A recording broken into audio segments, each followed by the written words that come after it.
Over the last 2 decades, the women empowerment movement has made undeniable strides in securing equity for women in Ugandan society, from increasing and legally compounding political participation to guaranteeing land and property rights for women. The movement has been marked down as profound success. And yet, despite all the strides, the struggle of women in Uganda remain many and deep-rooted. There is the unending domestic violence, which has remained highly recorded in Uganda's crime history. The high dropout of rates of girls from school has contributed to high population of uneducated women and skewed the labor market. Tonight, on the spot, on the cusp of the International Day of Women, we ask 2 forefront activists about the new frontiers in the fight for women empowerment. On the spot is Penelope Sanyu, the leader of FemiFort, and Munduru, a programs and fundraising manager at Action Aid Uganda.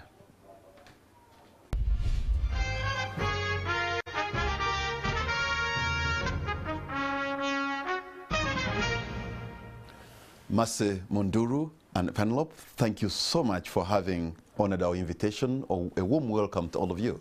Thank you. Thank you. Thanks We are looking forward to having a discussion from your perspective, because from the vantage point of where you sit, you have a lot to tell Ugandans, also your own experience of the women you have worked with and also what you see in our country. But before we do that, I would want to kind of paint a picture of what the situation can be for the women in Uganda. They are hurting in silence, and that's why I want to paint this picture, because I think it's important for the listeners or the viewers to know. Somewhere in a Ugandan village today, a woman woke up to prepare the children to go to school, escort them on foot, returned to prepare a hot meal for perhaps a snoring and violent husband who returned from a drinking spree in the wee hours of the night. In water-stressed areas of our nation, she has trekked 2 kilometers or more to fetch water for home use. She has taken out the goats or cattle for pasture. She's back to do house chores, cleaning, washing, and let her go to the garden under the scorching sun. This mother of the nation has been tilling the land that she does not own. Before she knows it, it's past midday and she has to prepare lunch. But you can only prepare a meal if you have firewood or charcoal. So she has gone to the forest or wherever for firewood. In some cases, this mother is carrying firewood on the head, holding it preschool 2-year-old and another one in the womb. She'll prepare the food and after carry the husband's lunch to the trading center, where he's probably on a manual port drinking, or at a sports betting center with the boys. The mother of Uganda will return home only to realize the goats are still out, water in the house is not enough. The children will also come back. Probably one is complaining of cough, a fever or flu. She's like the first doctor. She rolls her sleeves. Before she gets to rest, it's time to prepare dinner, entertain a visiting in-law and manage home requirements. In some homes, you cannot eat before the husband returns. She'll wait past midnight and there's a knock on the door. The husband has returned, totally drunk and hungry and angry. Mother of the nation can even earn a slap out of nowhere. While sobbing, she eats her food, and maybe not. While the drunken spouse goes to bed, the woman will still be moving about, cleaning utensils, stashing this and that. And when she finally goes to rest after such an exhausting day that has sucked life out of her, that's when the man will wake up. It's time for his conjugal rights. Now give those responsibilities to us, most of us men, who will crumble under the weight of your chores. And you know what? The world will be saying to you, she does not do anything. She just stays at home. Now tell me, who is a hero? I could have tried to exaggerate a little bit, but I know in some cases this is a true story. And perhaps Mercy and Penelope do not even understand this woman because you are different. But let me ask you, we begin with you, Penelope. Yes. This woman empowerment move for Uganda, where do we stand? Do you think the woman I've described there still exists? In many ways, thank you so much. Thank you. And it seems like a distant story to so many people, or sounds like a distant story, but in many ways I am that woman. In many ways we all are that woman, because there's no woman who's a single issue woman, and so my challenges may not be waking up and having to deal with conjugal rights and having to deal with, you know, all the scenarios that you built, but at my level, in my space and wherever I am, I encounter certain levels of discrimination that could amount to what you just described. I encounter so many challenges and setbacks and troubles that I don't know how to describe to a person who is not dealing with the same situation as I am. And so these things are nuanced, and whereas that woman is in the village, even I, who is in town, in some way, I struggle with chores. I do struggle with chores. I struggle with having to wake up and do, you know, take care of the kids, take care of the household, do the work that I am paid to do wherever I'm employed, manage relationships outside the home, manage relationships and build networks within the system that I work in, and then get back home and try to, you know, it's the situation everywhere. And so we can't, I wouldn't say that in a few cases there are women who are not understanding or going through these things. Everybody is this woman. Every one of us. Munduru, you are educated, you are in the middle class, you have a voice, you're smart, you're beautiful. I mean, this thing of women emancipation, really, you have made it, haven't you? Do you suffer the kind of, do you even understand, with all respect, the cries of the Ugandan woman? Perhaps I understand it more because because I know it when I see it. Yeah. So I believe that as a woman, as you ascend into what you'd call empowerment, which for me I only see as the ability to make choices, coming from a place where you had a limited opportunity to make choices and now you're able to make choices. I feel that I know better, and I can actually now see through it. And so for a woman who may not be where I am, they may be going through what you just described, and they may be experiencing this, but they don't see it the way I see it, because I understand a thing or two about choices, and perhaps the choices I have to make at a certain level may differ from theirs because of the context in which we are. But like Penny said, we are literally the same. And even as you ascend in leadership, as you ascend in career, you find yourself in places where, well, you have the power to make these choices, but you'll have to battle and pull down walls around you to be able to stand on the choices you make, or to be able to make choices in a way that that is safe for you, that is beneficial for you, and in the ways you deserve to make those choices.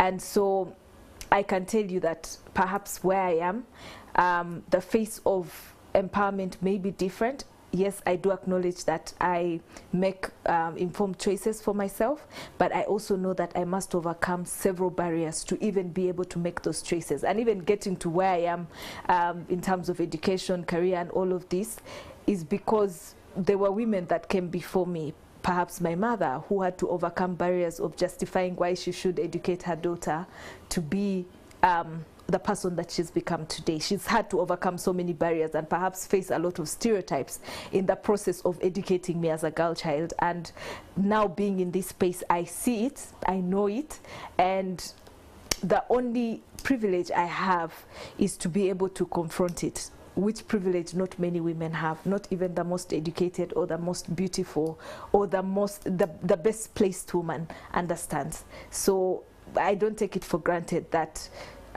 women at a certain level, by virtue of their education or how they look, are very immune to disempowerment, but so they're very immune to discrimination and exploitation. So Penelope, we have the Constitution of Uganda that respects the Ugandan woman. We have the affirmative action policies. We have all these things that are supposed to give you a voice. Really, what else you think is missing, considering that the Constitution gives you a voice, understands you and respects you, and you have the policies and you have the affirmative action? What else would you want? Do you want even more?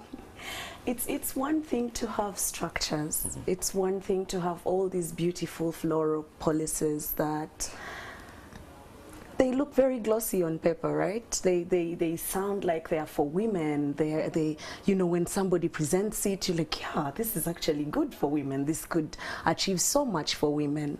Practically, how are these structures facilitating the lives of women, or empowering them, or giving them opportunity to reason and make decisions, and the choice that Mercy talked about? To what extent do these policies enable that? And for me, that's where the disconnect is, that when you ask what more would we need, I would think that, you know, an because intersectional approach, approach. because I can see that you have taken so much strides in the country to be in the position of leadership in decision-making areas, platforms. You have the woman vice president, you have the woman speaker, you have the woman prime minister, you have the woman minister, you have the woman executive director for Kampala. I have you here, and I'm thinking, you have made it. It's not enough to have these women in these positions. It's what it translates into for their power to help another woman advance. So the reason we get into certain spaces is to open doors for other people, create more space for other women, create more opportunity, create more policies that are enhancing the rights of women and their, you know, fight for justice, be the woman that, be the safe space, right? So if we have all these women in these spaces and we are still talking about empowerment today, there's a problem. So can we say, Munduru, that it's time for us to be able to blame the women in position of leadership, those who have even attained, yes, those who have even attained higher position using the affirmative action platform? Because if affirmative action was meant to build the capacity of a woman, why should that be woman who is a district woman MP once or twice and 3 times, and she's building her capacity in perpetuity? Does it even make sense? For me, I like to look at empowerment using various indicators. So for example, beyond just being in a position of power, we're talking about decision making and choices for women. So I may be a woman in power, but I'll just give a simple example. Using the economic dimension, for example, empowerment for me in that perspective is about women having to, you know, make informed choices about finances, being able to have access and making decisions at that level. So having a woman in a position is one thing, but does the system and the environment enable another woman to make a choice, to be able to, for example, make a choice about your health, to be able to access healthcare? Do the systems place structures closest to women so that they can make informed choices about their bodies, about their health and all of that? They cannot. So even when I have a female Speaker of Parliament, I'll give you an example. A place like West Nile, where I come from, is not connected to the national grid. And so half the health facilities there do not have electricity at all. I personally met with the Speaker on this issue. She expressed will, including offering, you know, some money to purchase solars for the main referral hospital. But guess what?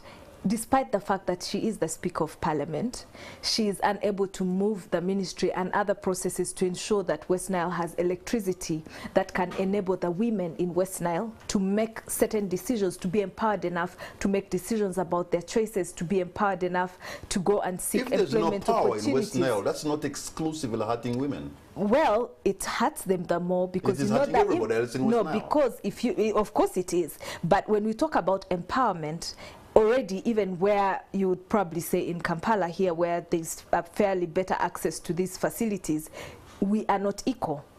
The concept of inequality still exists. How much more then for a place where you can't even get a basic service? And I use this as an example to show that having a Speaker in power that understands, that has given, she gave space for this to be debated on the floor. But beyond her, there are so many decisions that need to be made. So if, having learned how many children are lost in the ICUs in West Nile, a mother who is in that position pushes for something like this, and surprisingly the Minister of Energy right now is a woman, right? She has been throwing her weight behind this cause to ensure that this happens, but guess what? The final decision maker is not her. So somebody will say women are empowered because we have a female Speaker, because we have a female Minister of Energy, but majority of women languishing that cannot have their children admitted to an ICU because of that. So empowerment is beyond position. That's the point I'm trying to make. It's beyond being in a certain position. It is the power to make decisions and choices, and to create a system beyond the policies, to create a system that actually enables this to happen. Our neighbor, Rwanda, that has been a champion of equality, for example, is a country where, you know, a very high percentage of their population has access to health insurance. So beyond just having so many women in parliament, there's a system that can allow them to access healthcare at a low cost. So you must back the policies with the systems that enable this empowerment to take full effect. 360. There have been a lot of government programs which are geared at helping women and youth, you know, through the Ministry of Gender, women empowerment, financially. So, and we wonder, for people like you who seem to be on the frontier of helping women, how much you've done to make sure that women can access the funds available. In fact, yesterday, there was a launch of another huge fund by the World Bank, $200 million fund, which is about 800 billion Uganda shillings, specifically to help women entrepreneurs. So we'd expect for Penelope and Mercy to be on the forefront of helping women, telling them this is how you can access the money. They have put resources, money, they have also put the policies, and we have people like you in the civil society. Really, it's time to move. I think that I want to look at it differently, because we make the assumption that women don't have the information about where to find these services. And I think that's a very big assumption. So the services are there, all these programs are there, and that's great. But there are bigger challenges beyond the availability of those services that we are choosing not to address, and that keep constantly discriminating women, hindering them, keeping them backwards, and that's where the conversation should be. When we say we have provided a fund, and this is the fund, this is how to access this fund, but you are dealing with culture.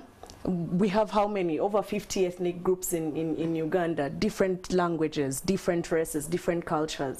And so you're telling a woman you can access money, but her husband, who is also on the basis of religion, saying, I'm the head of this household, you do not dare step out of this house to access any loan or any money or anything unless I say so.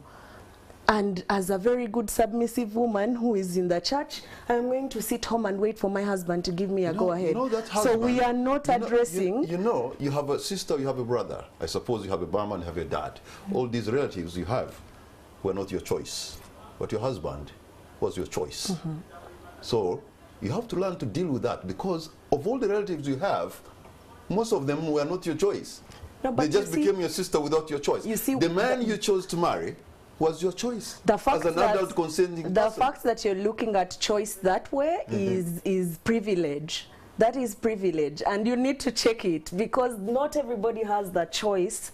Like, not everybody can decide for themselves. Not everyone. Some people are with partners. In this day and age, the assumption is it is that way, but it's really not. The relationship you have with your spouse should be even much better and bigger and more profound than the relationship you have with your brother. That's ideally. Because we never pick our brothers. We don't even pick our parents. That's ideally. But we pick our spouses. Ideally, but do you know, do you know that, Patrick, even as we speak, there are girls that do not have a choice on who they marry. They're literally given into marriage, like you said in your preamble.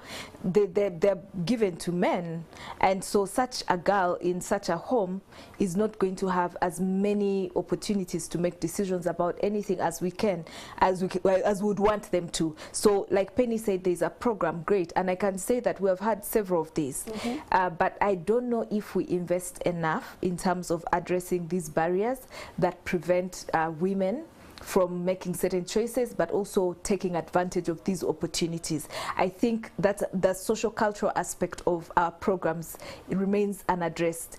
We focus more on, oh, this is a great program and we want 1,000 women to access this, and we paint this rosy picture about these projects, but we do not appreciate the fact that even until now, there are barriers to women's participation, and they're benefiting from these programs that really look very good from the face of it. If we don't address those barriers, then these funds will go and then they will really not benefit women. And unfortunately, if you look at the statistics, the majority of our impoverished population is women.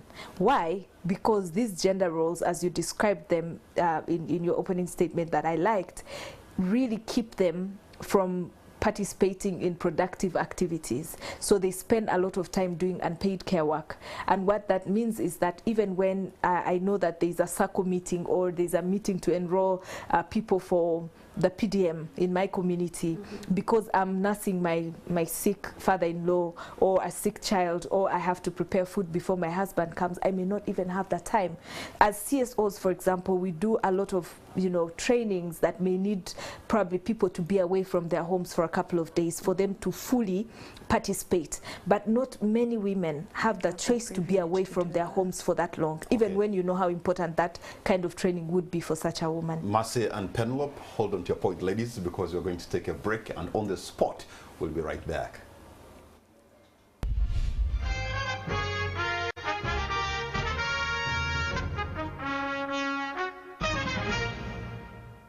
Welcome back. You're watching On the Spot. My name is Patrick Amara. My guests tonight are Mercy Munduru and Penelope Sanyu.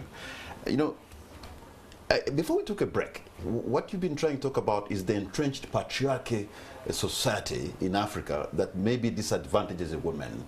And I've been thinking, how do you burrow into that entrenched culture of patriarchy so that you can bring some kind of equity? And these days we have very many single mothers, and whoever is a mother now, what kind of boy are you raising?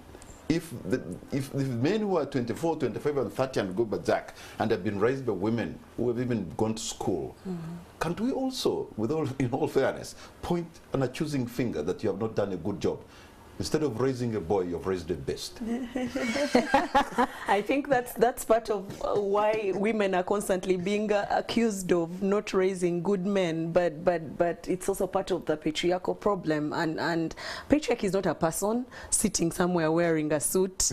Patriarchy is a system that's constantly taking away and taking away and taking away.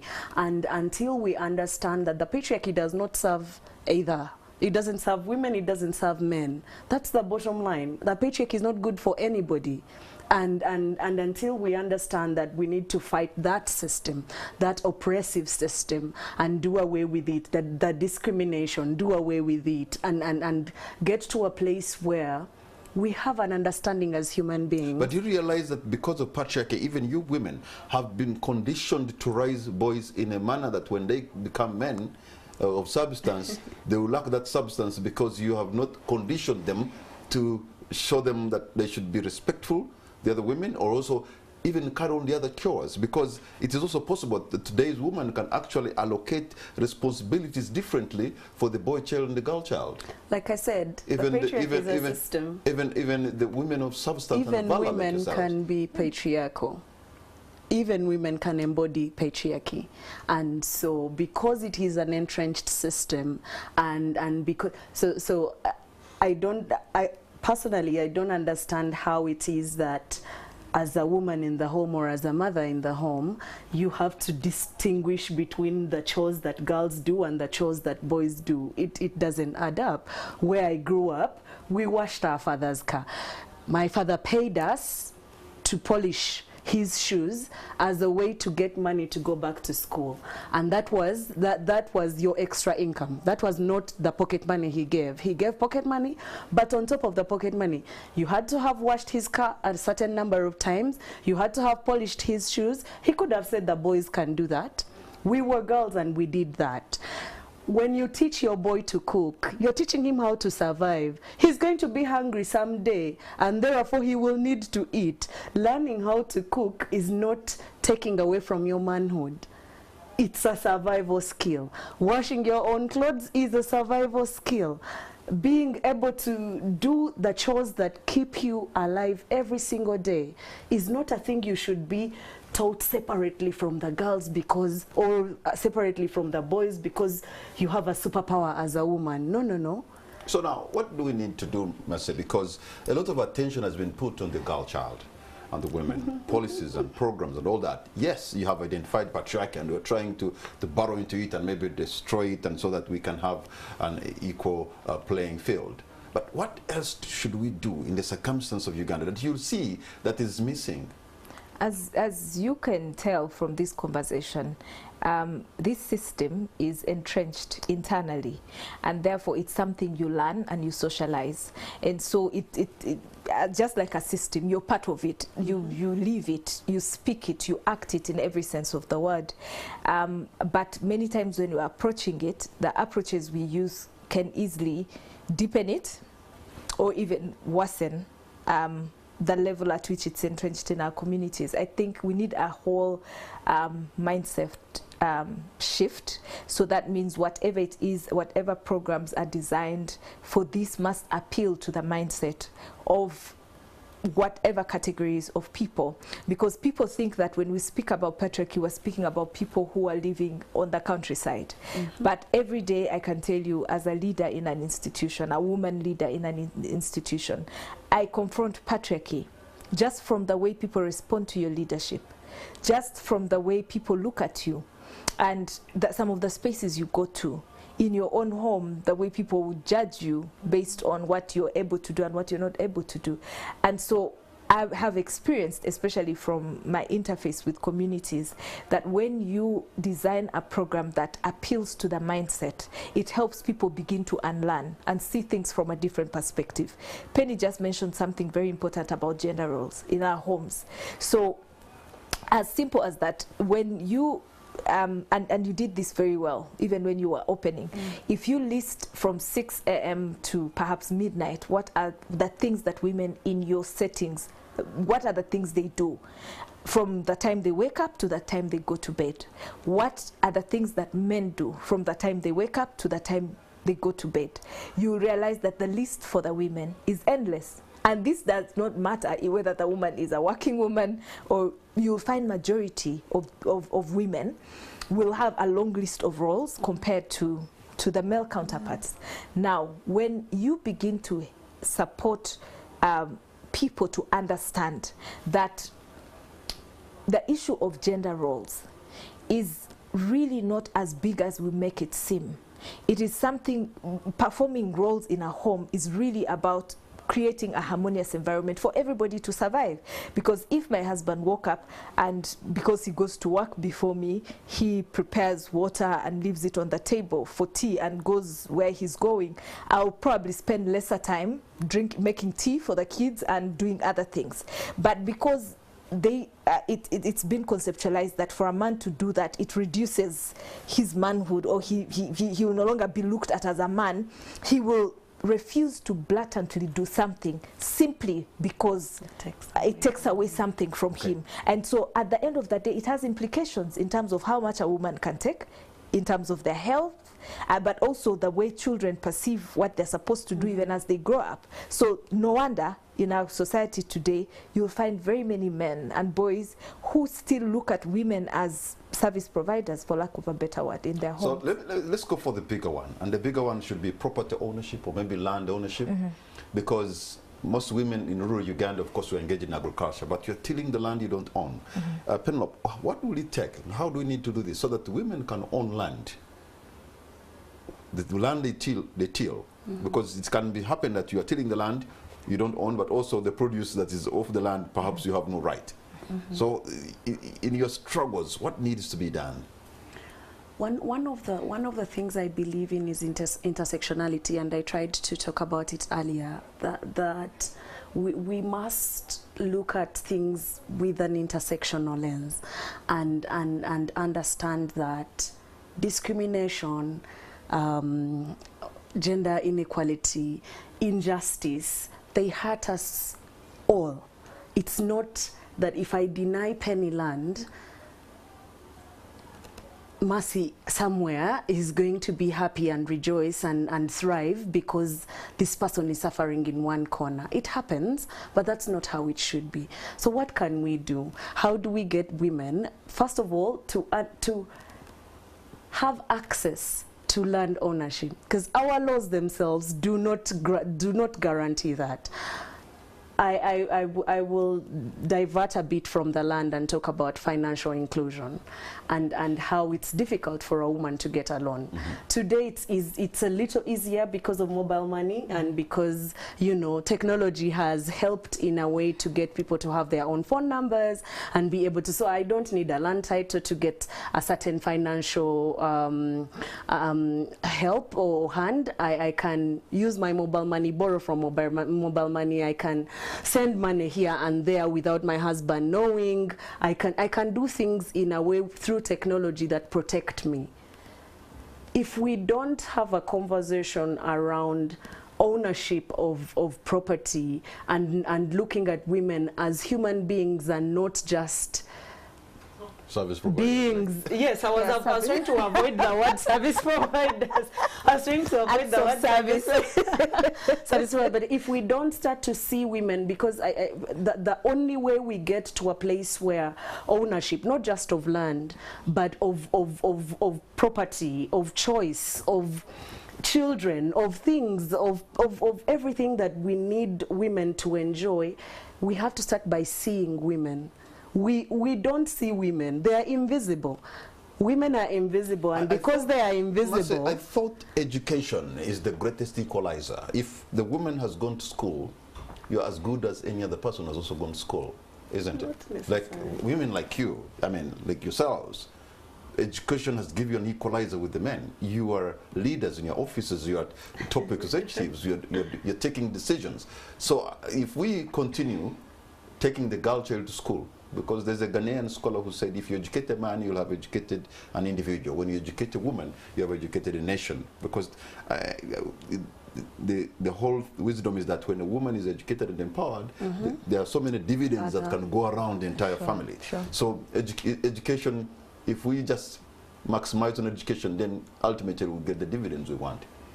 Well, I must admit that education is important as it presents certain opportunities for you to advance in our world today.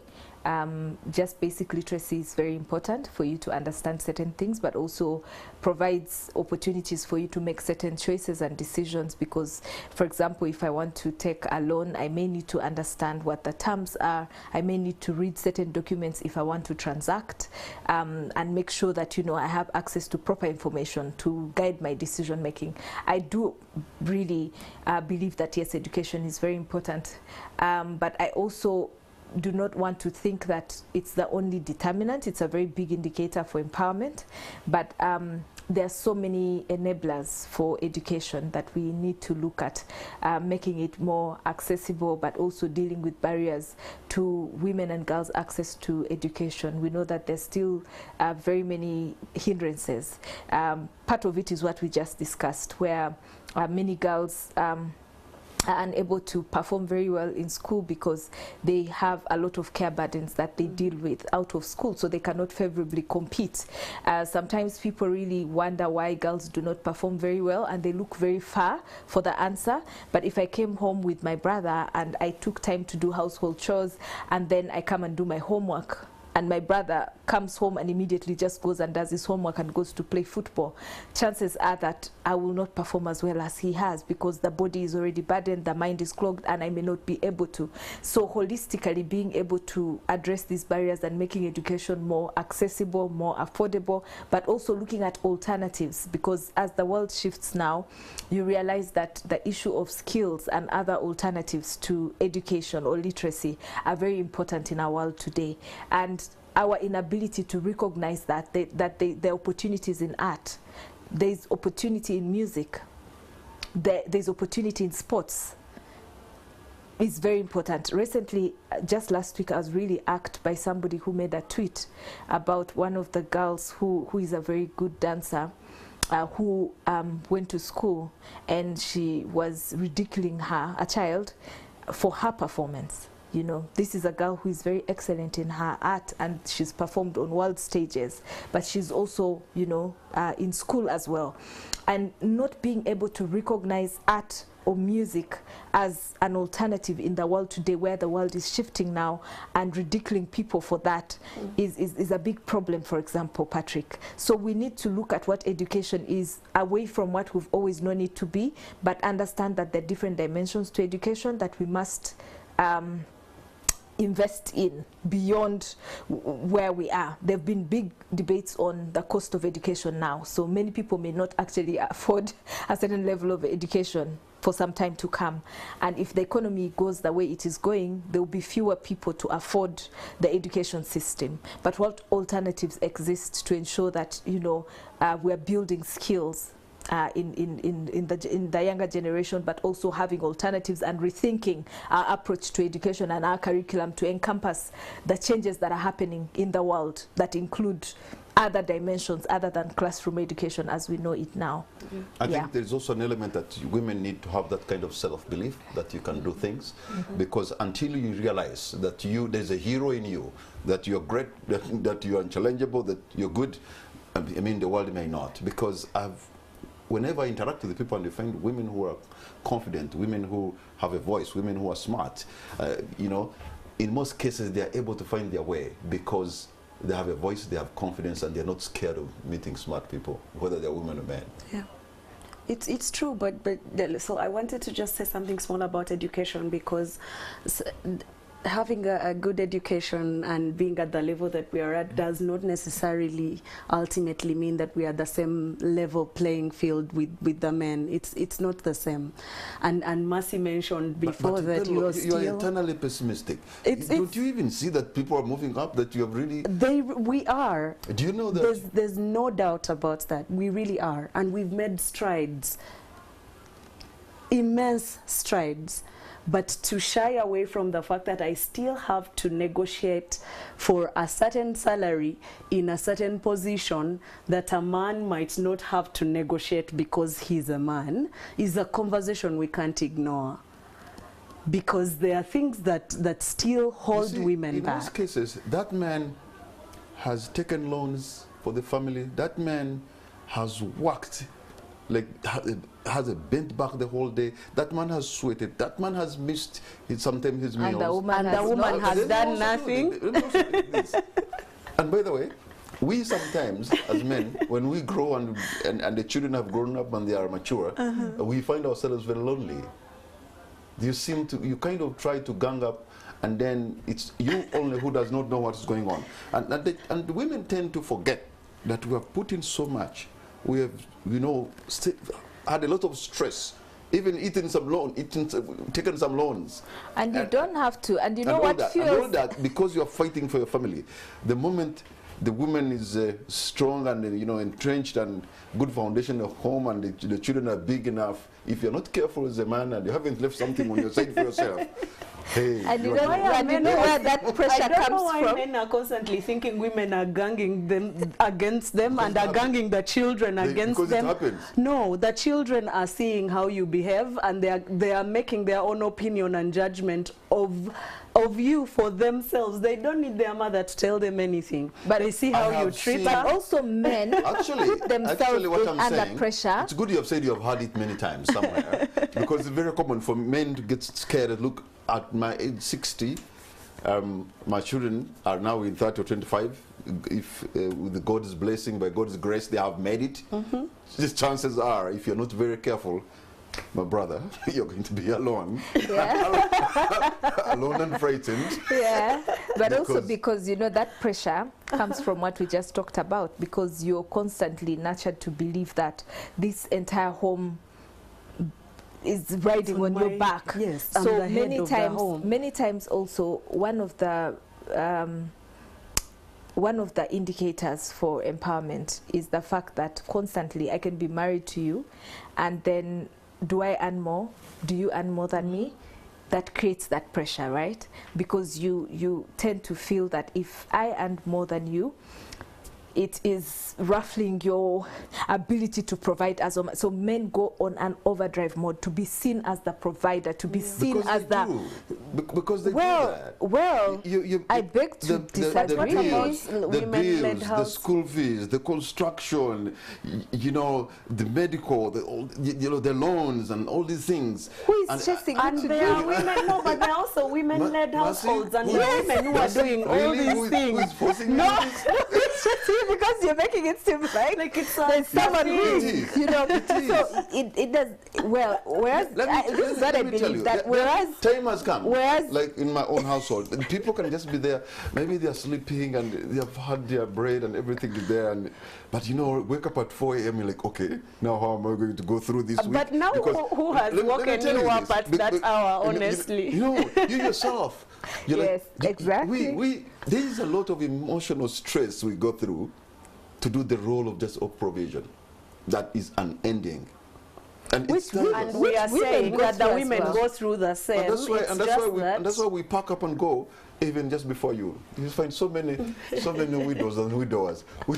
And you live very tired. You live very tired women because you know that inability to recognize that you have to strike a balance between doing the things you do, but also understanding that you're not competing with anybody.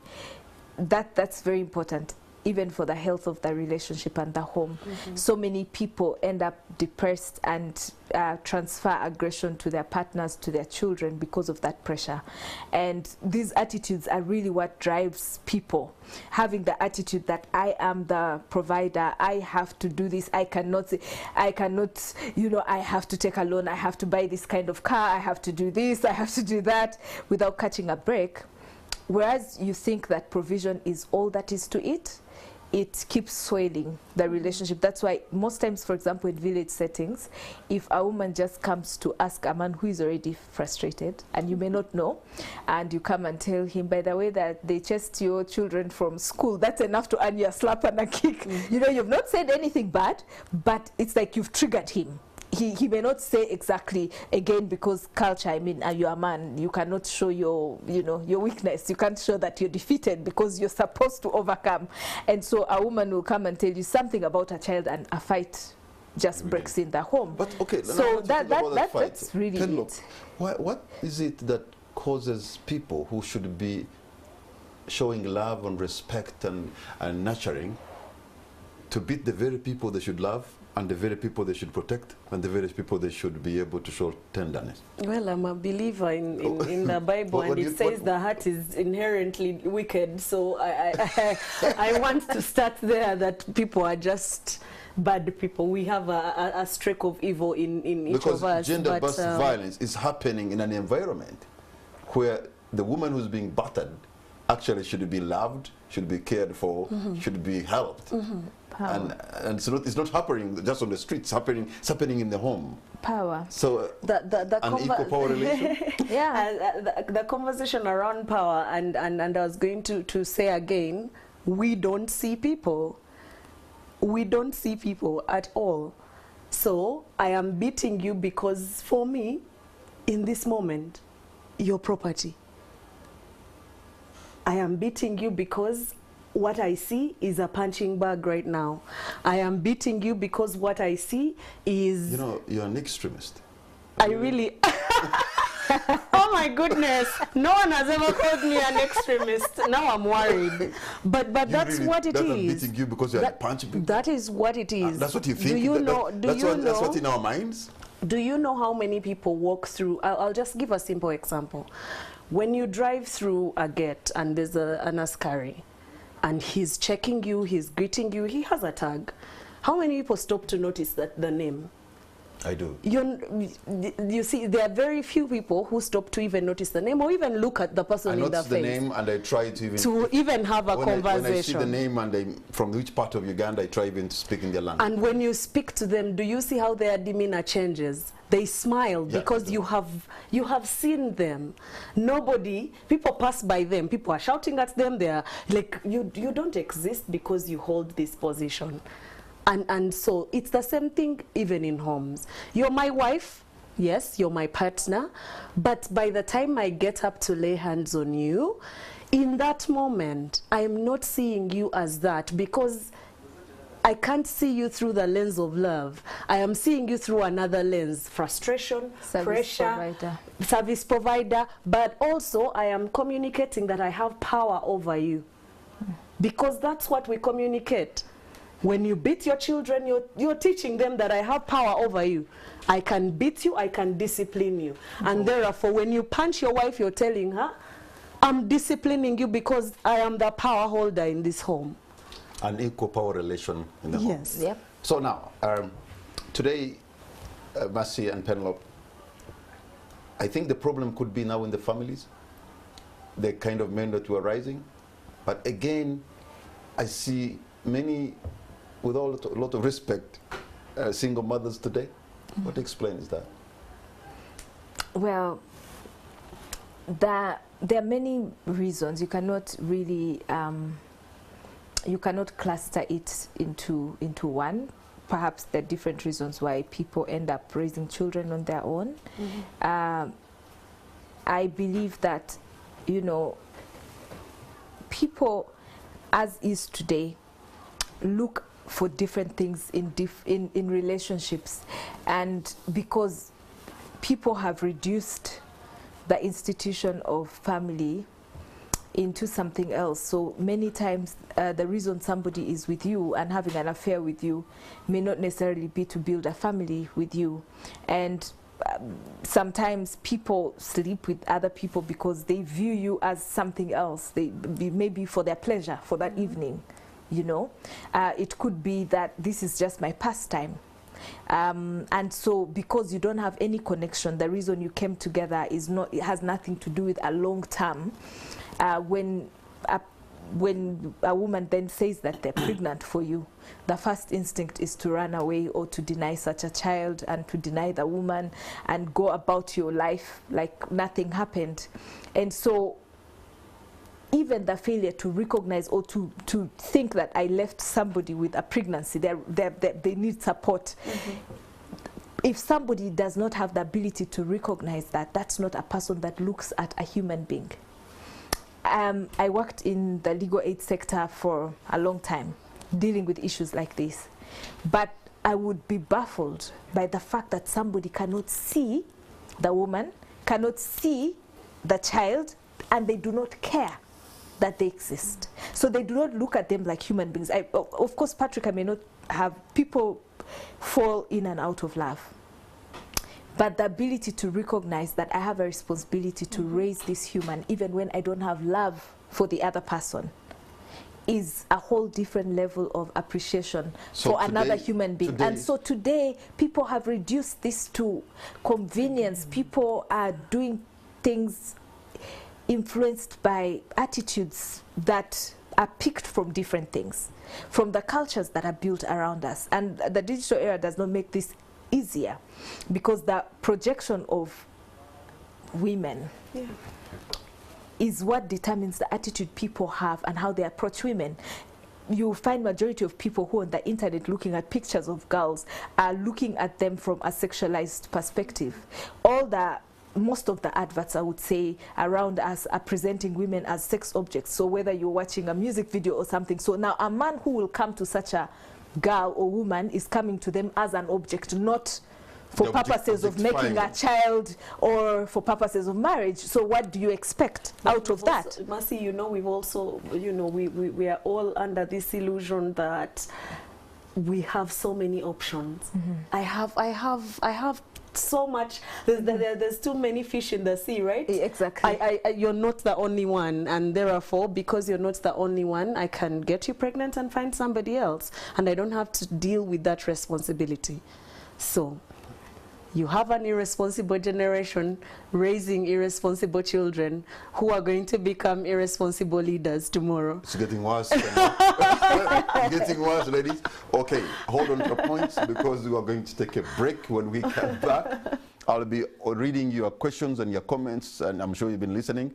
Keep them coming, and in case you disagree with us here, it's okay to disagree, but kindly disagree with respect. We'll be right back.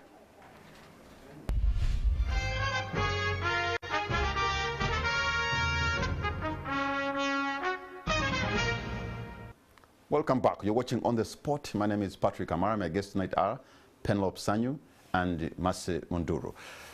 Now, you know, before we took a break, you're actually telling us that we seem to be getting a generation that even gets worse. But I'm optimistically, I'm eternally optimistic. Mm-hmm. Where do you think is this empowerment drive? What its future? The future of the work that we do is heavily vested on the people that do the work and the people that are living these stories every day. And so there are so many good things that we've already done, and we can glory in that. The women's movement has done so much. The different civil society organizations have done so much. Individual women have done so much. There are some men who have done so much to advance the causes of women. And for me, the future of this work is in the hope that we cannot give it up now.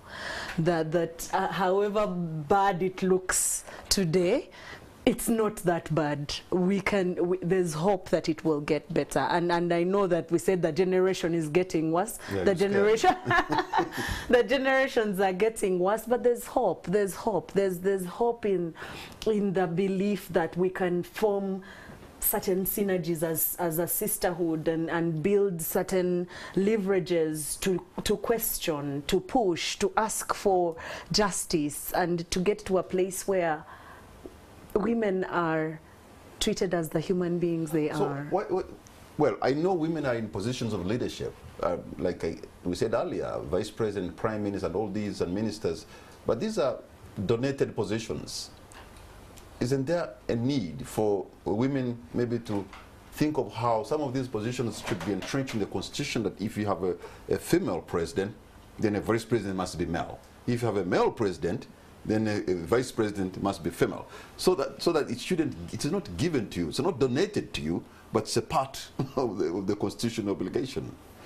We need to have our systems and our leadership believe and accept.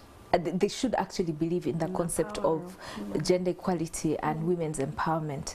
Sometimes I do believe that we just do certain things because it's the trend, and also because the world is moving towards that direction. So if today they say we must have gender sensitive budgeting, and you have all these development partners that are funding it, will run in that direction. Diversity and inclusion. Yes, if they say diversity and inclusion, there will be somebody supported financially to do it in Parliament, not because they have the conviction and the belief.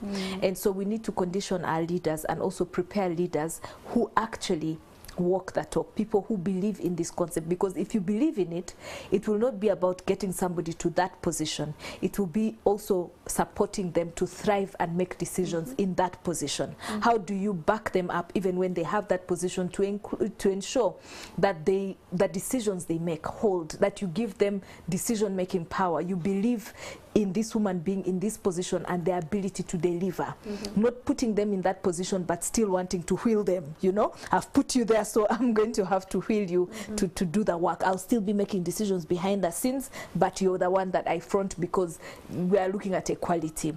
I believe that it is more than that. If you believe in that concept, you will have structures and systems that will ensure that this is a culture.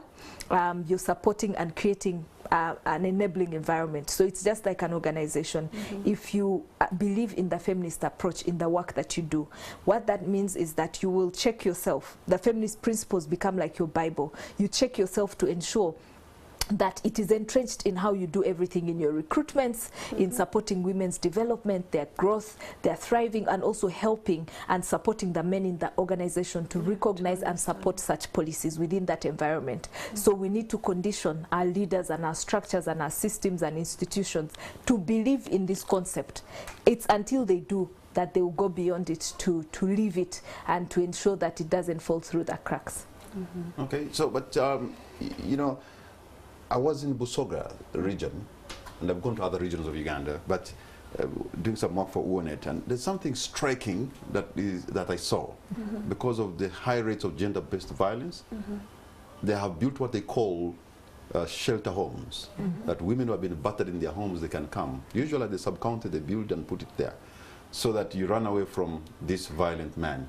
And you go in at the sub-county, you'll find women, about maybe 10 or 20 who are staying there. They have been beaten.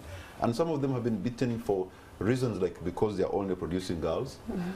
And very funny things like that. But I'm wondering, civil society like those, even though they have intervened, is that sustainable? Well, I'll say, for example, ActionAid runs 11 of those shelters as well. And because, but you find that those 11 are supported by development partners, and though they do it in partnership with the Ministry of Gender. So if you look at how many shelters we have less than 17 shelters. But how many districts do we have in Uganda? Perhaps over, none of them are funded by perhaps government. over 300 of them. And yet, if you look at the statistics from police in their recent report, you realize that GBV is ranked number 3. But you compare that to the systems that support protection. So definitely this cannot be sustainable. Also, given the changing donor dynamics, many are moving away from protection to perhaps prevention and other approaches, because you cannot keep investing and investing just in response. And so as the donor trajectories change, these approaches become the least sustainable in responding to the issue of GBV. Yes, you keep a woman at the shelter, but how will you ensure that even the systems, even the systems, if she has to go, if she needs psychosocial support, if she has to go to a court, that their cases will be prosecuted and on time, and that that system will enable her to live free from violence after that. If she comes to the shelter and I cannot get her case out of the system on time, she is going back to this community, perhaps back to this household, because she has children in this home. She's going back to the circle of violence. So it has to be holistic. We have to ensure that we invest in these approaches, but also have a more sustainable thought and government ownership of these initiatives as well, and more investment into gender-based violence response. Okay, let me try, ladies, to get some questions and comments coming in from those who are watching this evening. And I'm going to read these questions or their comments so that I'll be expecting you to make a response. Let me go to we have a comment coming in from Sarah. Thank you, Patrick. This is the best of your shows. Thank those beautiful women for educating the nation on issues related to women empowerment. Most women in the rural setting are too ignorant about their rights and entitlements. Women across borders should be viewed as assets and not objects. This is Sarah. And I have another one. He says, thank you for the show. My request goes to top women leaders. Please help us who are still far. I'm a graduate, mother of 3, as well as a housewife, just seated at home. But it pains me whenever the father of my kids take over my responsibilities as a mother, like buying undies for my daughters, not even giving me money to buy for them, and they do appreciate me. Please help us.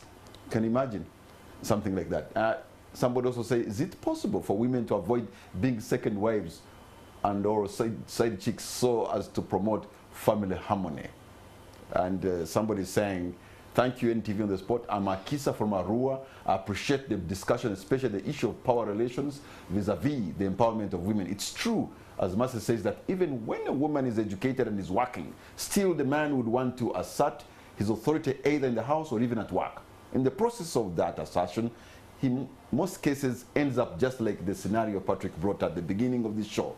Even the working women wake up early to make sure she leaves home when things are in order. And when she returns from work, she will pick up from where she left. I appreciate that some strides have been made in the empowerment of women, but more needs to be done in terms of educating the girl child, especially in rural areas, property ownership for women, and freedom to make a decision. Thank you very much, Akisa from Arua. When discussing gender-based violence, there's not only issues to do with women, only because there are women who clobber their men, but they don't talk. All parties should be brought on board, both the women and men, in order to promote the well-being of the society. Diba Innocent from Umbale. Thank you, Diba. Okay, let me also pick this. I am Sam, watching online from Kigali, Rwanda. Those two ladies in the studio are very articulate and too serious. I wish all women can emulate them.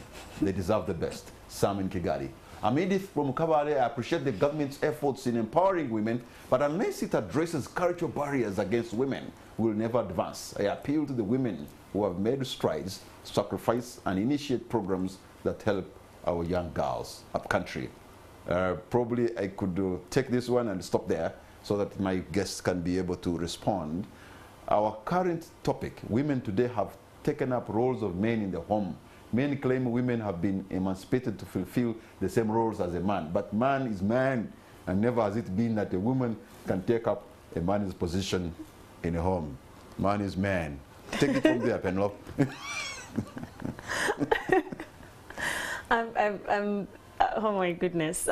I'm still shocked that people still say things like a man is a man, but they do, and it's absurd that we are still having these kinds of mindsets to this day, and I just want to emphasize, like Mercy said, until we begin to invest in conscientization and invest in helping people shift their mindsets and in helping them understand that we win together.